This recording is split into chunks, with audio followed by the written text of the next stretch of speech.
Bonjour à tous, aujourd'hui nous allons découvrir le monde fascinant des mousses végétales. Vous savez, cette forêt miniature magique.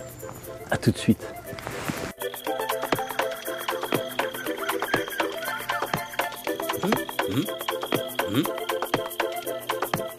Ouh là là.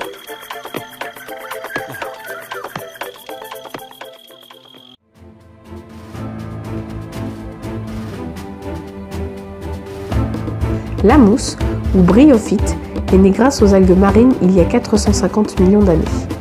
Il en existe plus de 900 espèces en France. Dans l'Antiquité, les Romains utilisaient les mousses pour leur pouvoir absorbant afin d'étanchéifier les tuyaux en bois. Encore aujourd'hui, la mousse est vitale pour les animaux et les plantes. Elle leur garantit un bon développement. Cet après-midi, promenons-nous ensemble dans cette forêt miniature.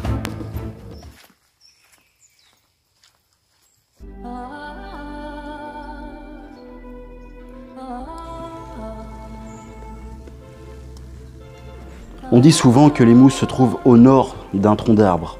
Eh bien, c'est pas totalement vrai. Elles sont surtout sur le côté le plus humide de l'arbre.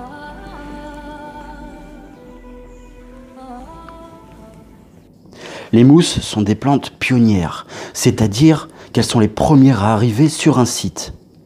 Regardez cette densité, un incroyable couvre-sol. Si on regarde au microscope, il y a toute une vie dans la mousse. Des colamboles,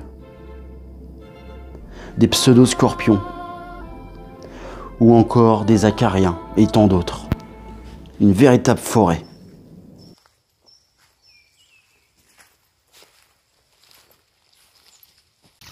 Les mousses sont des plantes sans racines. C'est pour ça qu'elles n'ont aucun problème pour s'accrocher sur les pierres, sur la terre, sur le bois, sur les murs, partout. Vous vous en doutez, les mousses affectionnent particulièrement les milieux humides.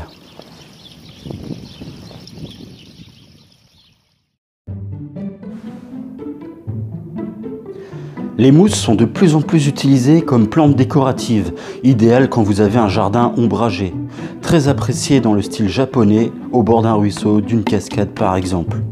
C'est aussi un véritable refuge pour la faune du jardin. Ils s'en servent également pour un matériau de choix. La récolte des mousses dans les forêts est interdite. Vous pouvez en trouver de plus en plus dans les magasins de jardinerie. C'est vrai que c'est joli.